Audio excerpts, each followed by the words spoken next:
it's in the breaking we come unbound.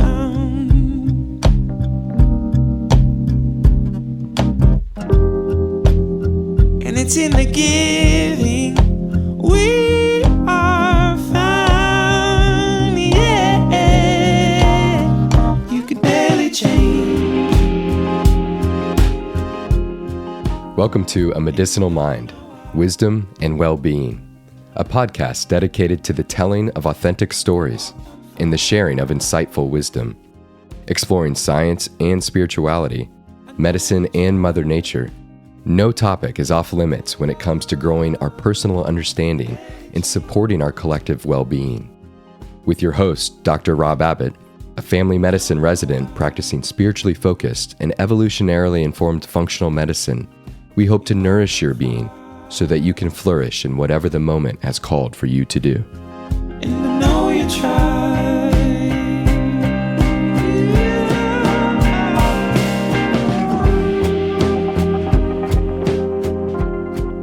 In episode 25 of A Medicinal Mind, Wisdom and Wellbeing, I hold space with one of the most innovative and genuine hearts in the ancestral and integrative health space, Mickey Trescott. Mickey is a certified nutritional therapy practitioner seeking to help people find creative solutions to preparing, cooking, and succeeding on allergen-free diets. She is the author of the best-selling book, The Autoimmune Paleo Cookbook, co-author of the Autoimmune Wellness Handbook, and co-host of the Autoimmune Wellness Podcast with her friend and colleague, Angie Alt. While many of you listening may have heard Mickey's moving story before, in today's conversation, Mickey actually shares some of the newest evolving pieces of her calling and mission to help hundreds heal from chronic autoimmune disease. In the podcast, we dig into Mickey's recent work educating and training nutritional therapy practitioners, fluent in applying targeted dietary and lifestyle approaches for various medical conditions, including some of the most devastating autoimmune diseases, currently with few answers in the traditional medical model. We explore the greater social movement behind Mickey and Angie's work, seeking to increase awareness, education, and empowerment so that any individual or family can make informed and nourishing choices to support optimal well-being. We all agree that while information alone will not change the epidemic of chronic disease, there are still hundreds and thousands of individuals completely unaware that there are dietary and lifestyle approaches that can halt and even reverse their autoimmune condition. Getting into the heart of this episode, Mickey and I explore a landmark study recently published involving the implementation of Angie Alt's uniquely designed phased elimination and lifestyle protocol based on the principles of the Autoimmune Paleo diet.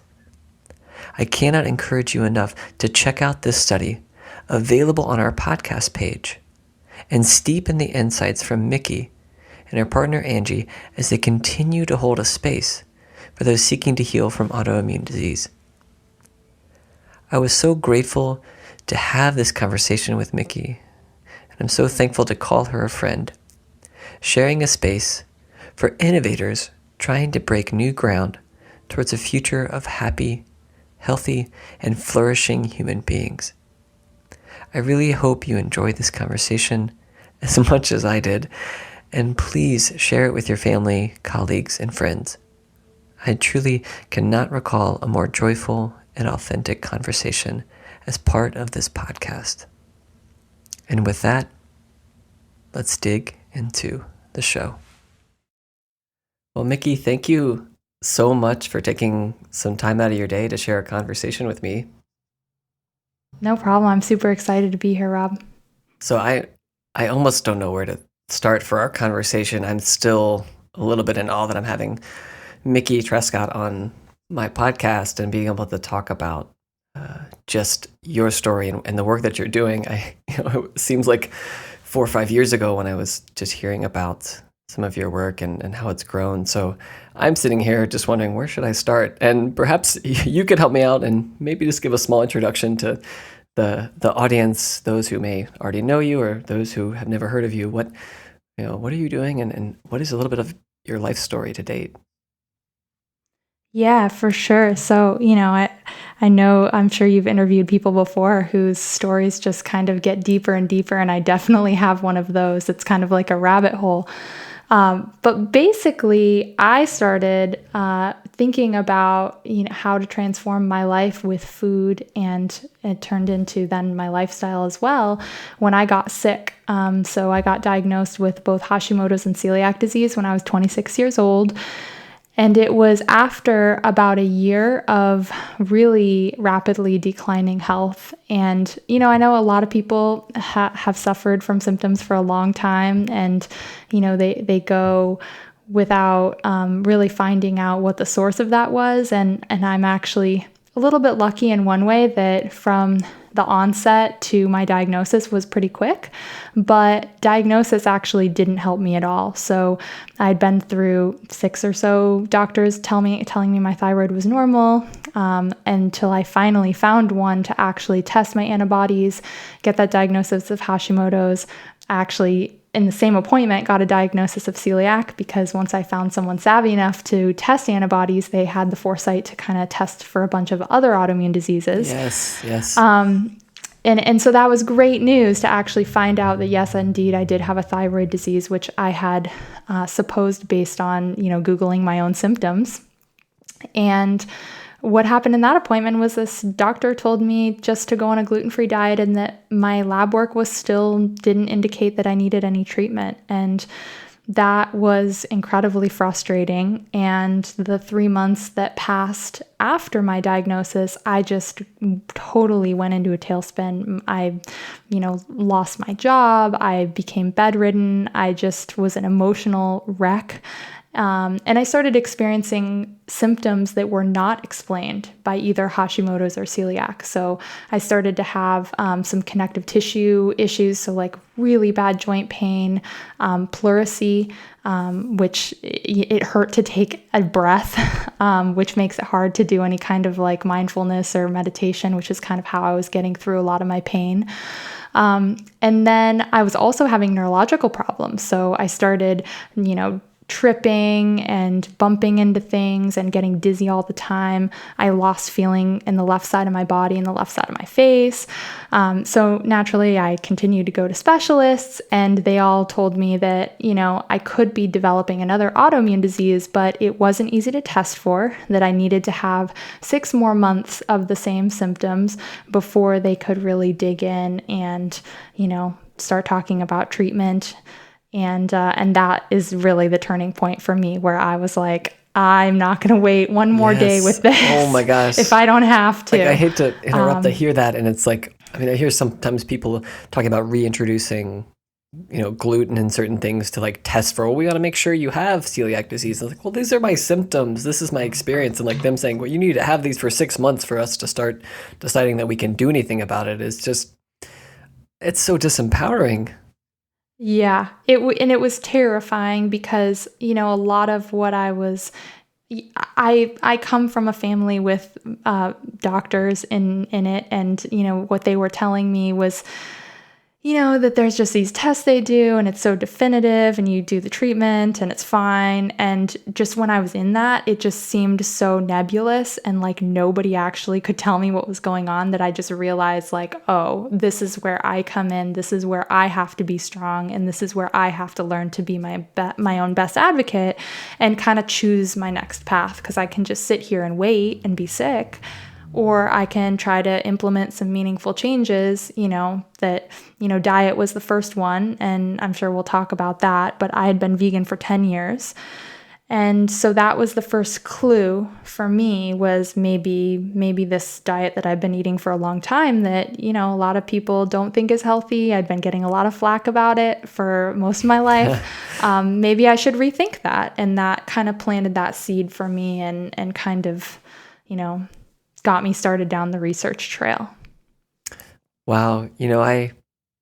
I've heard this story before on other podcasts, and even knowing to some degree what was coming, I still, I hear that and I get, chills. One, just seeing that experience from yourself as a patient. I mean, I'm so happy that you actually managed to have enough energy despite all of that to feel motivated to try to go out and make modifications, make lifestyle changes. I mean, all too often we see people who get so depleted that even if they have that initial intention and motivation, won't be able to go out and do it on their own. And so it becomes so hard when you don't have that support, a clinician or someone being able to work with you to lead you in that direction to see what might work. And it's, man, I sit here and realize too, it's just, I spent a lot of time in medical school, interestingly, taking part in a research study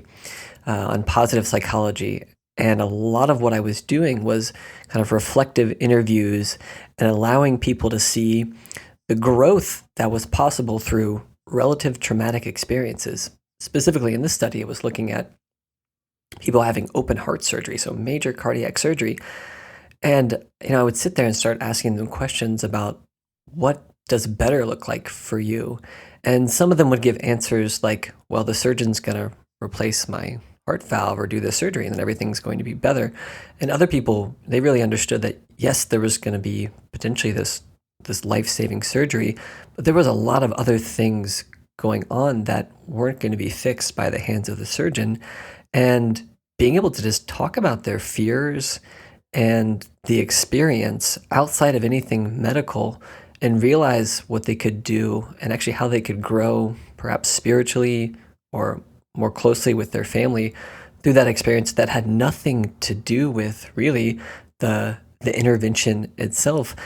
People were getting dramatically better from that empowerment. And, at that time, I was a student not doing anything really medically. I was just part of this research study. And so, my mind just starts to think and hear your experience, how important it is to have some kind of support system, education system to give people some of that knowledge and allow them just to realize that you are never completely without any ability to affect, your state of suffering or your disease state.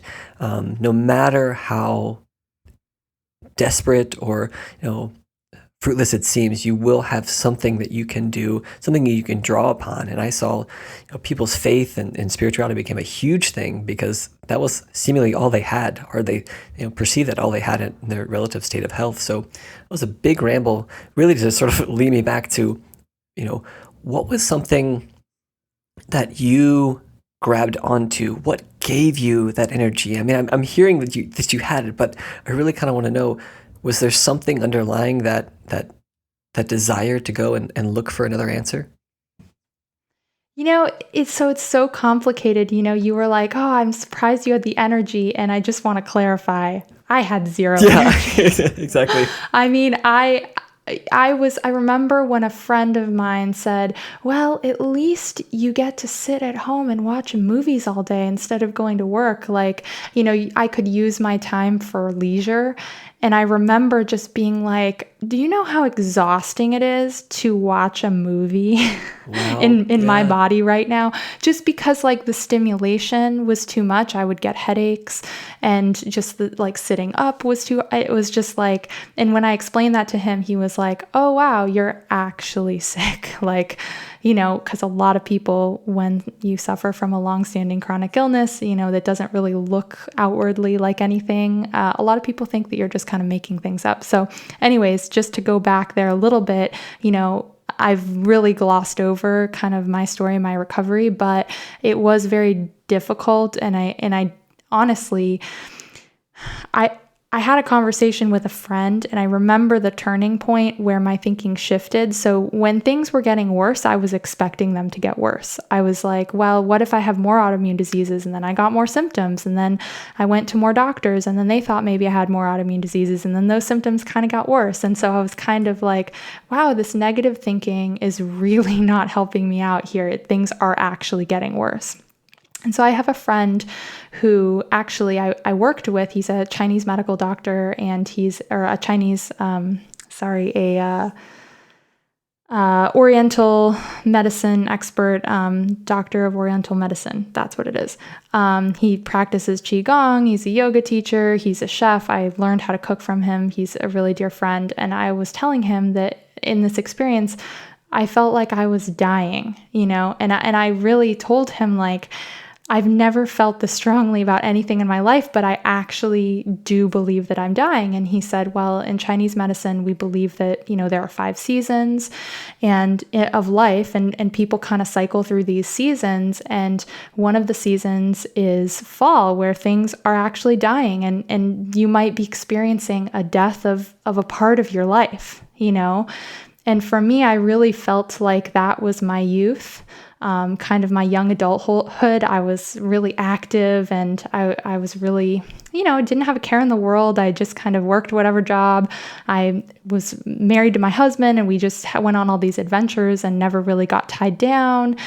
And we just were very carefree. And when I started to become ill, I just knew that part of my life was dying. And he suggested, maybe you're not dying. Maybe, a part of your life is, and maybe you're going to be awakening to kind of a new beginning, because that's what comes after death and fall is winter, which is like this, incubation period, and then spring, which is like a time of like growth and new beginnings. And honestly, that I think was the shift that really mentally I went, oh, okay, maybe I have to kind of like deconstruct everything about my life. I have to lose my job. I have to be in financial ruin and, lose all of the superfluous relationships in my life, the people that I thought were my friends, but, are really not there for me when I'm sick. And then really realize at my core, who am I? What do I love to do? Who are the people in my life that strengthen me and support me? And then build from there. And that is kind of where I found the hope. And I don't know if that answers your question, but I think that's what I was feeling in that moment. Oh my goodness. It's such a beautiful image. I am a sucker for those beautiful, the beautiful imagery of the seasons. I'm usually not. So I'm not like that. But, my friend who I always was kind of like, he's a little out there. It just like, I cried for days just thinking about it. Yeah. Like even, with the celiac diagnosis, I mean, my life as far as traveling and just eating whatever I wanted was literally over, And that's okay to mourn that and to feel that pain of, just not being able to kind of walk into a cafe and get whatever you want, I don't know. Yeah, I really love it. I could probably ramble on some more about that imagery. I mean, it's such at a very fundamental level, it's this concept of reframing and, allowing the individual to see. I've talked about before the concept of, I think all of us have to burn to some degree to allow for new growth and for this flourishing. And that's what makes people interesting. That's what makes people vibrant and alive, is like all the people that I connect with now, I mean, they have a story, and there's a reason why, we connect with people that have experienced something. Maybe, for me, it's illness. For someone else, it might be, like a life-changing event or something they witness or whatever, but something that changes you, and you just kind of makes you think like, oh my gosh, like I'm a person on this planet, and I kind of have to think about that because otherwise my life is just going to pass me by and it's going to be over. It's intense.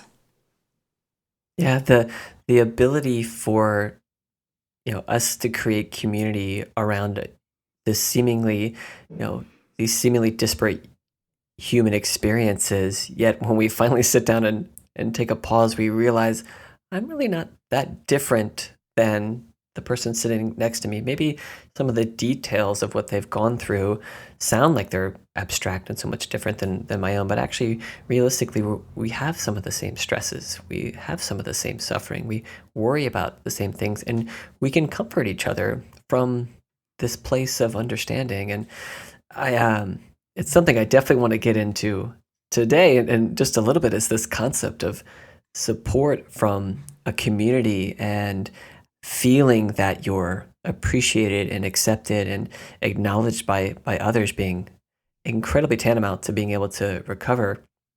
I did want to, before we get there, kind of allow you to describe in the first place, well, what did you discover in terms of a diet or lifestyle? What was able to bring you out of that state of pretty tremendous suffering?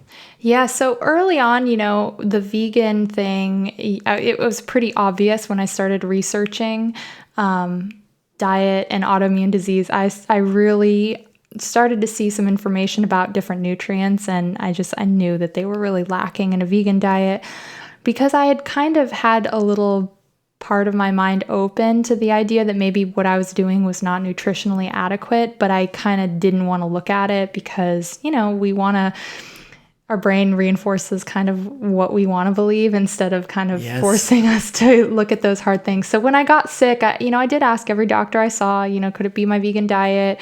My total cholesterol was 110. I'd be like, hey, is this okay? And they'd be like, yeah, you'll never have a heart attack. You'll never have a heart attack. And actually my grandpa, who's a rheumatologist, was actually like, I think that's a problem. I think you need to start eating meat. Like, I don't know anyone with a 110 cholesterol, but that can't be good news. Like, that's bad. So the first thing I did was transition to eating meat again. And, it was a very long transition process. But in that time period, I did start to feel certain things that I hadn't felt in a while, like warmth, especially after I ate red meat, which I'm guessing was probably from the iron. I was very anemic back then. So slowly I went to an omnivorous diet, and then I started learning about paleo, ancestral diet, AIP. At that time, this is like 2011, it was a pretty small community. It was very low carb, and AIP was not a thing. And I just read somewhere, I think Chris Kresser mentioned AIP in a podcast. He just kind of said, oh yeah, and like Rob Wolf talked about in his book, The Autoimmune Protocol, and these are the foods people should avoid if they have autoimmune disease. And that kind of, sent a little light bulb. And then I got Rob Wolf's book, which I was kind of disappointed because it literally had the same sentence that Chris said in his podcast. But then I had discovered this functional medicine Dr. Karazian, and he kind of had this autoimmune gut repair diet that looked almost identical to the autoimmune protocol, but they were kind of different worlds. And I was like, wait a minute, if all these people are kind of recommending the same thing, but they're basing it on the research they're finding about food and autoimmunity, and they're kind of saying the same thing, and nobody's saying meat-free is good for people with autoimmune disease. Yeah. Maybe I should, try that. And so I moved towards that over, 6 months. And then I tried the elimination diet, but back then there were no food lists. There, was no transition guides. There were no recipes. And I actually have a background working as a cook, so I'm pretty good in the kitchen. So I managed to figure things out on my own. And kind then of a little like Lewis and Clark going out to the West. I really to try felt to figure like it out. A pioneer. And one of the things I did earlier on, coming back to community, was searching out other people on the internet that were doing what I was doing. And I found 5 women, one of them, a few people that so Sarah Ballantyne and Angie Alt, were 2 of them. And we kind of formed a little 6-pack of people that were trying AIP, and all of us were able to almost completely reverse our conditions over the next couple years. And we formed kind of the beginning of that AIP movement. So connecting with those other people, I just remember when I connected with Sarah and I was like crying, because I was like, oh my gosh, this other person is doing what I'm doing, and we can email each other. And it just, because nobody in my real life, everyone thought I was crazy. So, it was great to be able to incubator. Connect. Yeah, for sure. Yeah, so we connected, and one of my friends is another Hashi's celiac. Angie's a celiac. Sarah has lichen sclerosis and Hashi's. One woman with multiple sclerosis, and then rheumatoid arthritis is Eileen Laird. So we started a Facebook community right when Facebook groups launched, and we had a group of 6 of us, and we were just kind of in there talking about, our doctor's appointments and, foods. And Sarah really at that time started really researching AIP and putting out a lot of really great blog articles. And then she ultimately started to write her book. And that's when AIP was really kind of a bigger movement than 6 people. Yeah, that's exactly between Sarah and yourself was my first exposure. I think I got into it with Chris, into this sort of functional ancestral world, and hearing about this autoimmune protocol early on as well. Had Rob Wolf's book, and really because of my nerdy science background, was kind of interested mechanistically and at the composition of some of these nutrients in foods. Why would they be, triggering or be involved in this autoimmune cascade? And really digging into some of Alessio Fasano's work and kind of constructing this framework of this potential triad of these genetic predispositions and these environmental triggers and this sort of underlying gut health issue, whether you want to call it intestinal permeability, but disrupted gut function, and seeing that as kind of this trinity of factors, and what could be things that could be environmental triggers, what could be things that are causing disruption in gut health, and can we identify some of the genetics? And it's been very encouraging to me that we've been able to take some of this research, and Sarah was such a pioneer in this, and looking at these mechanisms and potential foods and constructing, well, here's the first iteration. It looks like these classes of foods could potentially be kind of pro-inflammatory or be difficult to digest for various reasons. I don't want to get too much into the details in this podcast because it's been talked about much better before in other podcasts, but you can talk about certain lectins and components of grains and things that could be stimulating to the immune system, and kind of in conjunction with these genetic predispositions and additional environmental exposures could be causing and the underlying reason for an autoimmune condition. But being able to take that theory, give it a try, like say, let's eliminate these foods based off of this mechanism. Let's see if it works clinically, and then make iterations from there, and then try to take that to a larger scale. It's something that in traditional medicine and kind of classic bench research is not being done very well. It's easy to look at the mechanisms and not allow it to inform clinical practice, or taking an exorbitant amount of time to do so. And we do have to be mindful of research that is mechanism oriented or epidemiologic in nature, and not clinically focused or a randomized controlled trial. We have to be aware of that, but we can't let that hinder us from developing these clinical protocols and then allowing the accumulation of the N=1 to further inform what we can do. And I come back to at the very beginning and say, well, when I look at these various dietary interventions, what's the risk of removing some of these things? Is someone going to die from removing these foods as compared to being on one of these immune suppressing drugs or on high dose steroids? That seems like a lot lower risk intervention compared to the drugs we might be using. So I say that like, well, I think I'd be willing to try that, or have my patients try that because of simply those reasons. So I think it's amazing to look here now at I'm sure you've done this, is to look at how this has grown, and would love for you to get into where you've taken this now, having grown your community from these, this beginning 5, this 6-pack.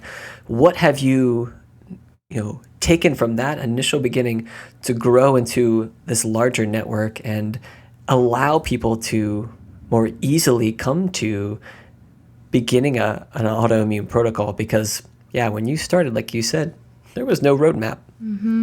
Yeah, well, Sarah really launched this movement light years into the future with the research that she did for her book, The Paleo Approach, and all of her blog posts that she was writing while she was working on the book.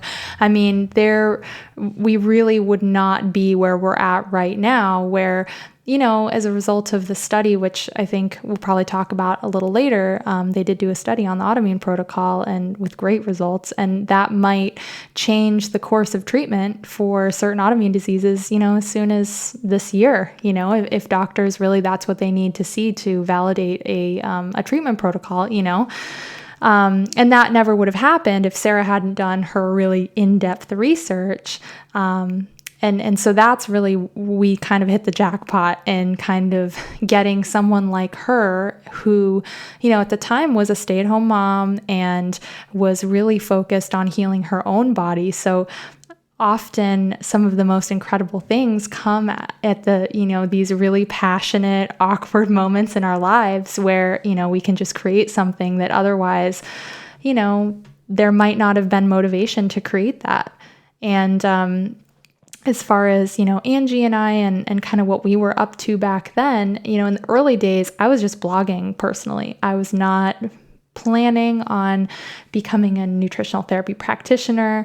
I was not planning on becoming a coach and kind of being a part of the system of helping people get healthy. The first thing that I thought of that I wanted to do was actually cook and teach people how to cook, because I did have some jobs before I got sick where I was a cook, and they were my favorite jobs. And when I was really sick and I had a lot of time to think about, okay, when I get better, what do I want to do? And how am I going to find kind of that dream career and that dream job and something that really works with my illness now that I'm going to have to learn how to manage that with my work for the rest of my life.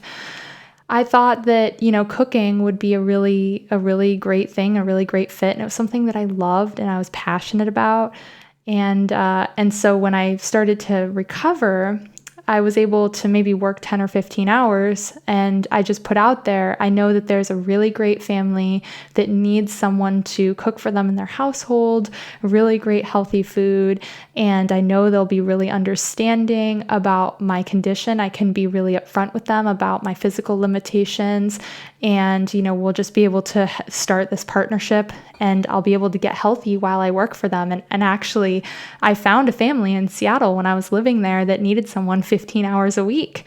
And they were looking for exactly what I was envisioning. And the wife was actually a doctor, and I was very open with her about what I was dealing with. And she was like, oh, completely understanding. And it was so incredible to know that something like that could be out there. So I started working again, and I started blogging some of my recipes because people started asking me like, oh, hey, I came over to your house and that was a great recipe, even though I don't eat the way that you do. And so I started blogging, and then I started getting all these comments on my blog from people that were like, more recipes, we don't know what to eat, I heard about this thing. And so it just turned into, you know, had this critical mass where I was like, I think that I'm the person to put out more recipes because I have a cooking background. I've been doing this for a long time. I love photography. I like writing, you know, why not? And so I started writing a lot more recipes and thought about formally helping people with the food piece online. So that's kind of how that started. And then I had a moment about a year in where I started thinking, well, how do I know I'm not making the same mistake I made before with vegan? You know, how do I know that I'm not just like going from one really dogmatic diet to another, which I felt like AIP was not dogmatic.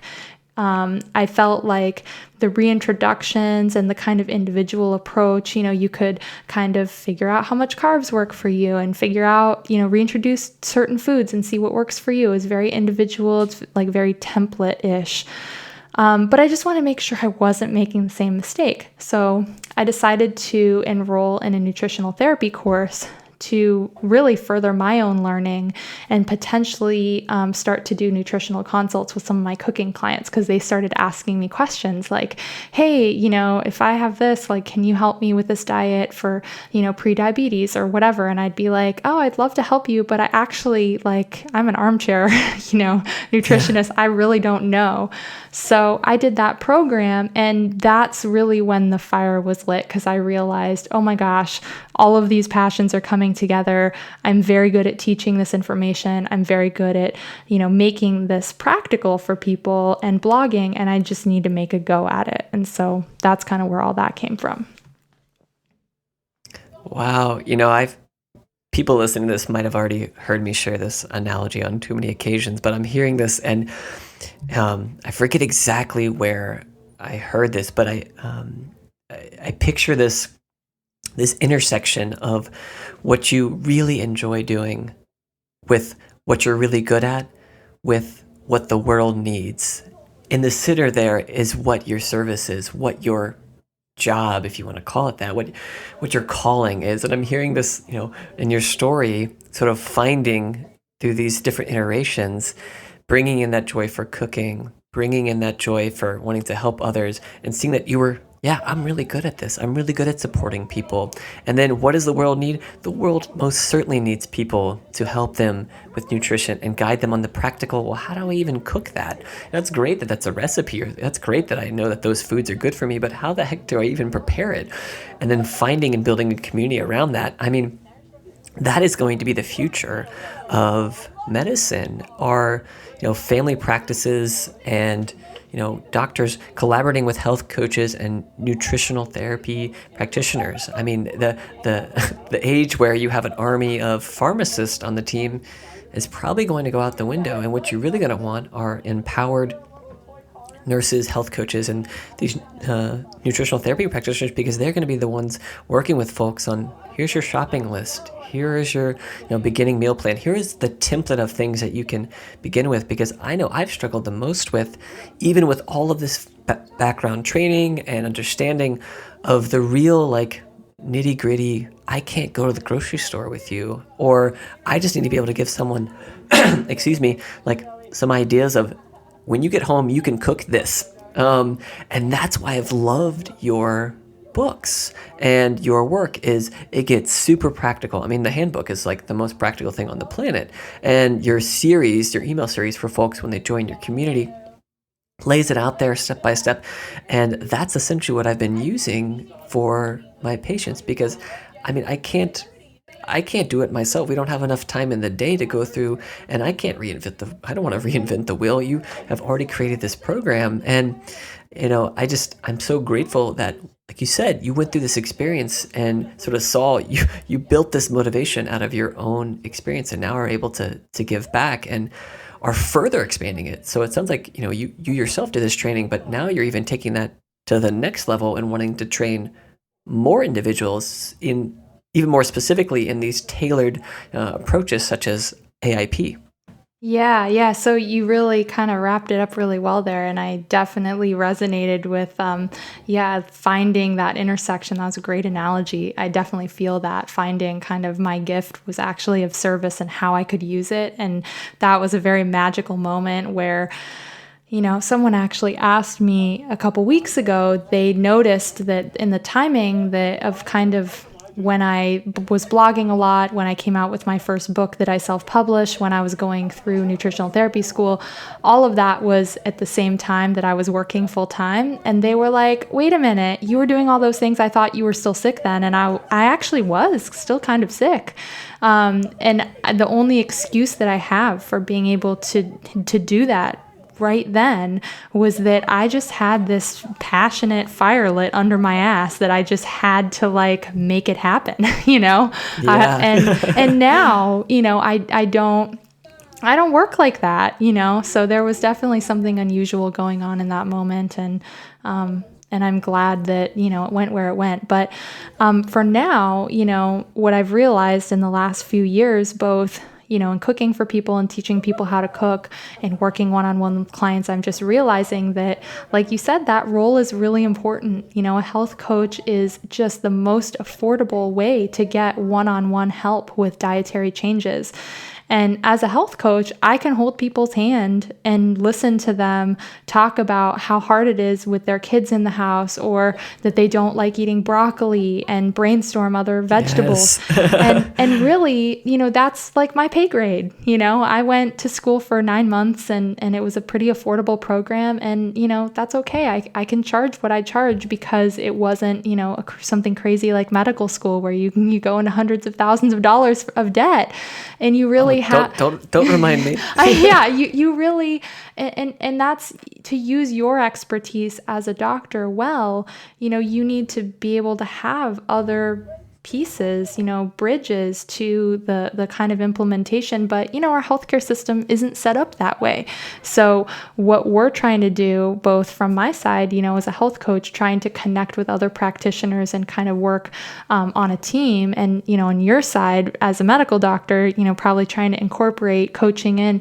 Like we're pioneers. Like this is a new model and a new system, and nobody has a format and a way of working that's kind of worked out. And I think we'll figure it out because, our system right now is going to bankrupt, this country. And, there's going to be a lot of sick people. There's going to be a lot of people that, don't live because of what's going on right now. So on a bigger level, it's essentially the same thing of your own illness. It's like you got to a point where I can't live anymore like this, so I better come up with something different. Yeah, and what I do with the implementation, so my work is very mission focused. I don't want anyone to have to go through what I went through the way that I did. So, a lot of people are going to get sick. We know that statistically. And since I've made my recovery, I've actually had a lot of friends diagnosed with Hashimoto's disease as pretty young women, which, when I first went in at 26, kind of looking like a normal, healthy 26-year-old. And the doctors shrugged me off and was like, oh, well, you're not overweight and you really can't have thyroid disease because, you look normal. And yes, they were doing tests and stuff, but it's like I was very dismissed because I was not overweight. And since I've had a few friends that are, young and look healthy, and they had some little symptoms and they went in and they did have Hashimoto's, but they've been able to kind of turn things around relatively quickly because they had this connection to someone that kind of was like, hey, there's this thing about the diet, you got to kind of figure out a diet that works for you. And just that, bypasses for some people years of just going into the depths of an illness, Yes. So if what I do can just make it easier for the next person, if, someone's telling their friend, hey, I think I have a thyroid problem. And that friend goes, hey, I've heard of this thing called Hashimoto's. I know there's some unusual blood tests. And that person just gets their diagnosis maybe a year earlier and then Googles and finds our site and, tries an elimination diet and starts feeling better. That can shave years of suffering off of people's lives. Like, I don't really want to, I don't know. It's not just us. It's kind of this whole movement, but just the awareness has shifted so much in 6 years. Like, I almost cry thinking about it because, I live in a very rural area. And basically my grocery store is the equivalent of a Walmart. And when I go shopping there, they have fresh turmeric, organic, in their produce department. And when I saw that, impressive. But it's not like they're savvy. It's because there are enough people out there that know the healing potential of turmeric, out where I live in a rural area, not at a health food store. They're asking for that. And so what we're doing with blogging and recipe development, even if, people aren't going in there being like, what's AIP? That kind of shift, I see that as our whole system is changing it faster than we even know. I am right there with you. And it's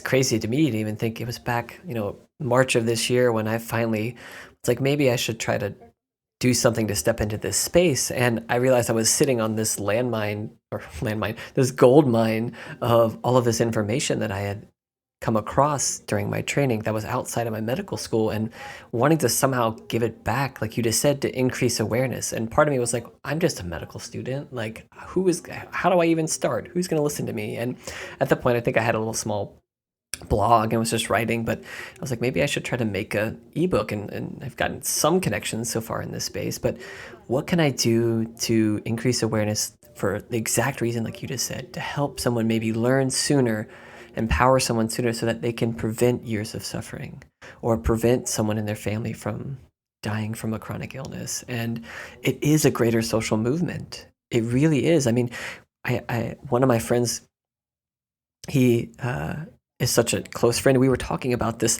You think back to what Martin Luther King was doing, and all of this greater social movement, and how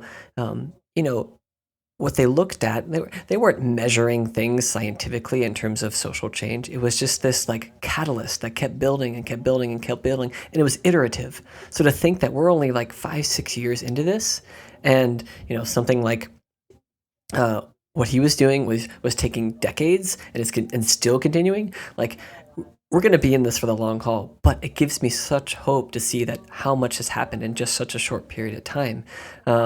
So it is the work, your work, and others like you that is going to help this movement forward. And you alluded earlier to, how can we break into the ivory tower of medicine when it comes to these dietary protocols, because it can be very difficult to study on a scale that's meaningful, at least to those really wedded to the randomized controlled trial and the placebo-controlled study, what have you, because these dietary interventions don't fit the great model of drug or even supplement. So, recently, you guys, in a partnership, and Angie, were able to kind of help facilitate a small case study, a group of individuals with IBD who were able to take part in kind of a social support group, but focusing on implementing significant dietary changes as well as lifestyle changes,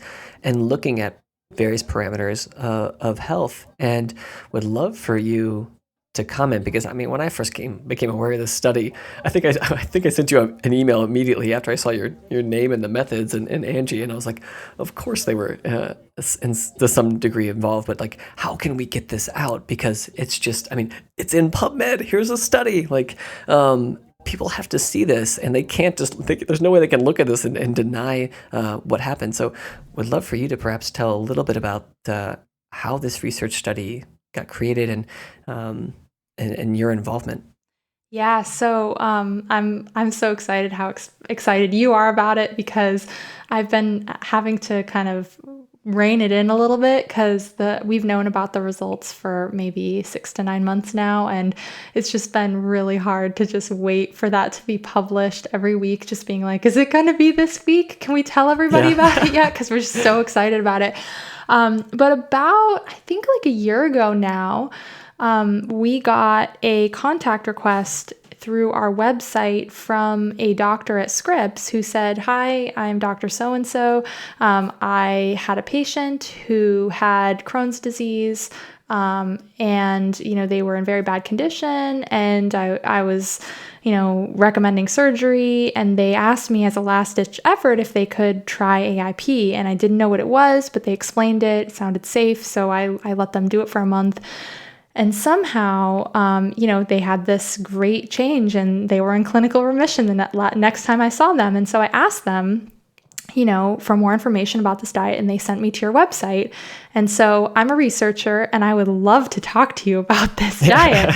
And we got that email, and we were like, gold mine, exactly what we want. So, we get on Skype with her, and we kind of explained a little bit about the diet, and, she's a medical doctor. She really was not that open to kind of the concepts, because, we don't have much authority as health coaches with anecdotal personal experience with this. And it's hard to explain to a doctor who's just kind of first learning about this kind of what we know. We want to be like, seriously, there are literally tens of thousands of people whose lives have been changed. And we're not just making that up because we're trying to sell cookbooks. Like, please trust us. But she really, there's some connection there where she was like, I would really like to research this and I'd like to talk to you guys more. And she ended up partnering with my partner, Angie, who has a group program where she takes people in small groups, so 20 people. She guides them through a phased elimination. So one thing we've learned over the years is that those of us who were sick enough can transition to AIP cold turkey because we were so desperate and so sick that it's like, I'll do anything to get better. And so looking at the foods to avoid and the foods to include, you just kind of put it on your fridge and you just start doing it because, there's a lot riding on that feeling better. But now, the movement has grown so much that people with kind of, I don't want to say, minimize anyone's experience or, say they weren't sick enough, but the motivation isn't quite there when you are not in the depths of an illness. And so for those people who, maybe have Hashimoto's and, they're taking medication and they're still experiencing side effects, or, there's a lot of people with like RA who, don't want to go on the drugs and, but they're not so desperate that they'll kind of do anything. They need that coaching of a really phased elimination. And that's what Angie's program does. So in 6 weeks, every week, they take out a couple foods and they focus on the group supporting each other. There's health coaches in there. There's meal planning. She shares recipes. She shares videos. And it's a very supportive environment for people to learn week by week how they're going to sustainably make these eliminations and then keep them. So by the end of 6 weeks, someone is fully compliant on the autoimmune protocol. So for the study, they did a special group just for the study participants, and they added in all of the medical testing. So, they started with their like colonoscopies and different lab work and stool cards and all of that Angie doesn't do as part of her program, but just so that they could monitor medically what was going on. And then they had the study run through, I think, 6 weeks of the phased eliminations and then 5 weeks of maintenance just on the autoimmune protocol. And the results that they published, this, I think, 73% clinical remission by week 6, what I think is really notable about that was actually right when people started to become compliant with the full elimination phase. So it was actually before they were really on the diet at all. Wow. A lot of people haven't really been reading that deep because they're not as familiar with Angie's method, but it wasn't the 6 weeks on AIP. It was, those 6 week eliminations. And of course, the biggest, worst technically things are taken out in the first week. I think it's like gluten and dairy, so they've had 6 week elimination of gluten and dairy, which is pretty powerful for a lot of people. But yeah, the results were great. And, there were some complexities that I can't really talk about because I wasn't personally involved. But I know that, the study has gotten a lot of attention from the medical community, and a lot of researchers at Scripps, from what I've heard from the doctor involved and from Angie, that, the microbiome department is really interested and people are just kind of like their gears are turning. There aren't other studies set up yet, but I think that this is kind of the next wave. And so, like I said, Sarah's book kind of jumped this movement. 10 years into the future, I think the study just kind of like jumped in another 10. So we've kind of had a lot of luck in kind of being at the right place in the right time and having the right people involved. But really, Angie and I, we didn't talk too much about our partnership, but really we aligned as bloggers and we've co-authored a book together because we really believe in not stopping until this is a viable treatment option for people with autoimmune disease, like mainstream. So, Yeah. we're really motivated by this mission, by, getting the word out and both supporting people who just want to do something for themselves and, work on their own, regardless of what their doctors think. Of course, not going against their doctor's orders, but, like us, when we were personally in the situation, we didn't have anyone guiding us through this. Or, on the other end, trying to, work on the other end of the spectrum and educate doctors and try to push the envelope with the research so that we can get some doctors on our side. Because, it can't happen fast enough. There's a lot of people suffering out there. Yes, it is so true. So many things I agree, hearing about this study, like I said, when I read through it, reading every single word. And it's interesting you brought up that, because I had noticed, in reading about this run-in period, this sort of phased elimination, and when they were actually looking at and realizing this wasn't at the end of the sort of true autoimmune period. This was kind of just after some of the phased eliminations. And I see that as kind of the somewhat of the 80-20 rule, right? Trying to remove some of the biggest offenders and gradually being able to increase adherence and understanding as people start to feel better. They're like, oh yeah, like this, I'm jiving with this. This is making sense. And then following up with folks, from that experience, there is exponential, like they're obviously not going to just take that and sit on it. Like that person is going to go find someone in their community. Yes, this study was just individuals with inflammatory bowel disease. But what we've been talking about and what you've been describing this entire time is this vast spectrum of autoimmune diseases. And this protocol was developed not specifically for inflammatory bowel disease. It was developed for this broader spectrum. And is this going to be the panacea? Its diet will never be the only piece, but it is certainly something that we are not giving enough credit to. And I certainly want to be a spokesperson in the medical profession to have more studies replicating what you guys did and expanding it beyond just inflammatory bowel disease. I'm right now, early on in my training, I don't have the scope and capacity, but I am so interested and have a great support research community.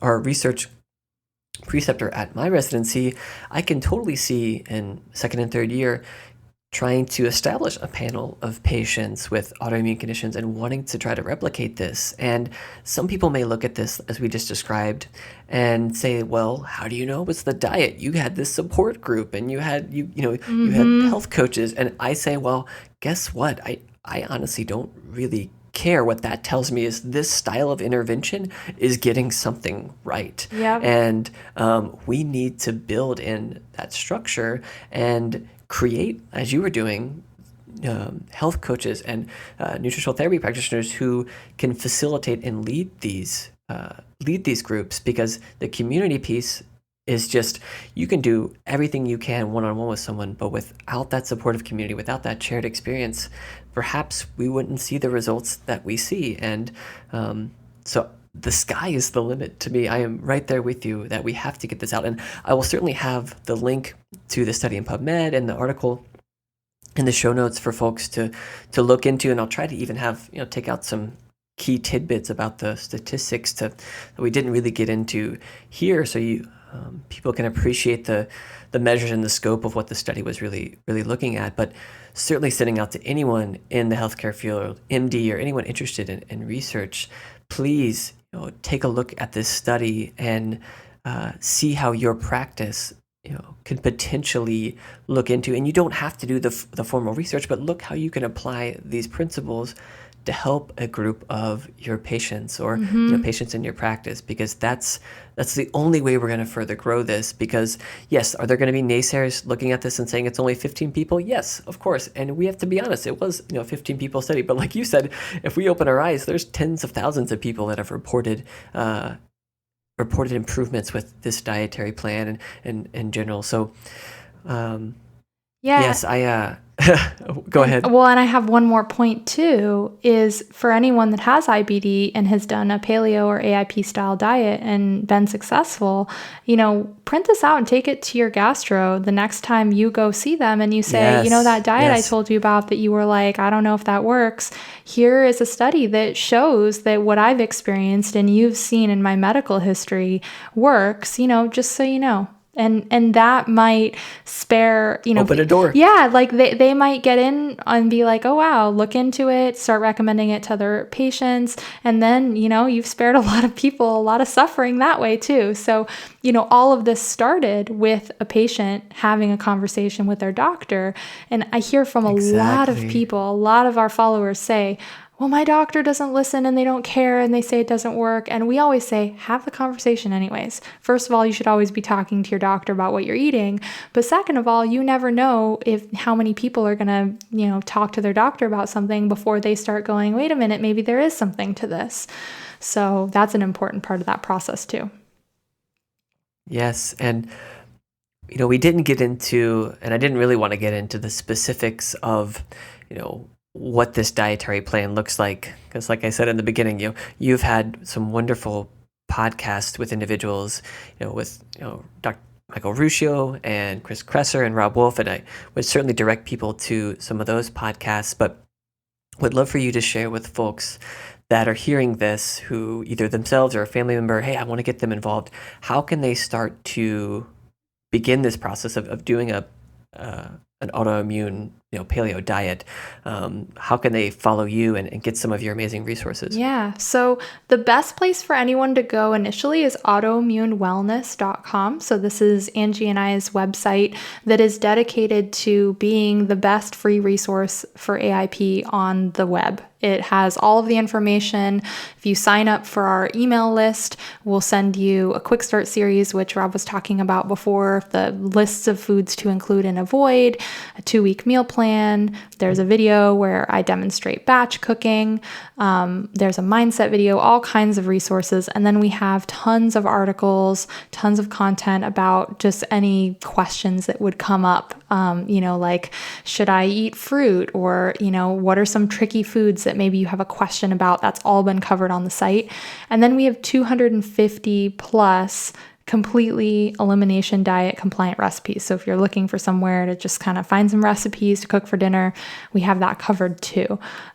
If you want to learn more, kind of more in depth about AIP, Angie and I do have a podcast called the Autoimmune Wellness Podcast. And I actually recommend going all the way back to season 1 and starting at the beginning, because that season we went through every single step that we go through in our book, the Autoimmune Wellness Handbook, and we talk about our personal stories, walking through each step, and then we also interview an expert to kind of go a little more in depth. So if you don't have the money for the book, that's kind of a free way to kind of get the overview of all of those concepts that we talk about. And then, of course, if you do want to buy a book or support us that way, then, we have the Autoimmune Wellness Handbook, which Angie and I wrote together. And then I have the Autoimmune Paleo Cookbook, which is going on 5 years old this spring. And it's a cookbook of AIP recipes that I still make to this day, and I love it very much. Yeah. And I cannot emphasize enough the free resources and joining the community and the handbook. All of those resources are so practical and so useful. It is what I'm using in my clinic, because there's nothing else that I can provide them that's any more helpful, and I just don't have the time to be able to do anything else. So please check out those resources. Look into this community, because I can almost guarantee, if we ask the question now, raise your hand if you know somebody affected by autoimmune disease. There will be so many hands raised. It's become such a huge burden of chronic disease in this day and age that we have to realize there is something you can do. And so, Nikki, thank you so much for joining me. This has been such a pleasure, and I always try to end the show with kind of a last piece of open reflection from my guests. Some people hate it because they're like, I didn't know this was coming and it's too broad, but would love for you to share perhaps any final story or piece of wisdom for those listening right now? Yeah, I like this. One thing that I love to share with people, it's really easy to listen to other people's stories and think, well, that's not me, and they had all these things happen at the right point, and it just sounds so much easier and like a upward trajectory than people think. But I guess what I would leave you guys with, for anyone still struggling, is that healing is not linear. A lot of people that, I know, myself included, a lot of clients I've worked with have ups and downs. And the healing journey is a very long, slow process, and one that you're kind of never done doing. So don't be afraid if, you're not getting the results you're expecting. If you take a step back, I can't emphasize enough. When I was in my healing journey, I think patience was the thing that I really struggled with. Because even, for instance, 1 month to the next, I was journaling really diligently, and I discovered that the only change that I made was that I could sit up in bed without feeling like I was going to pass out again. And that was the one change for the entire month. And I remember just thinking, I don't know if I can make it. This is too slow. And so if you're feeling that way, don't lose hope, because it's definitely, put one foot in front of the other. None of us figured this out in one day. It's been many years.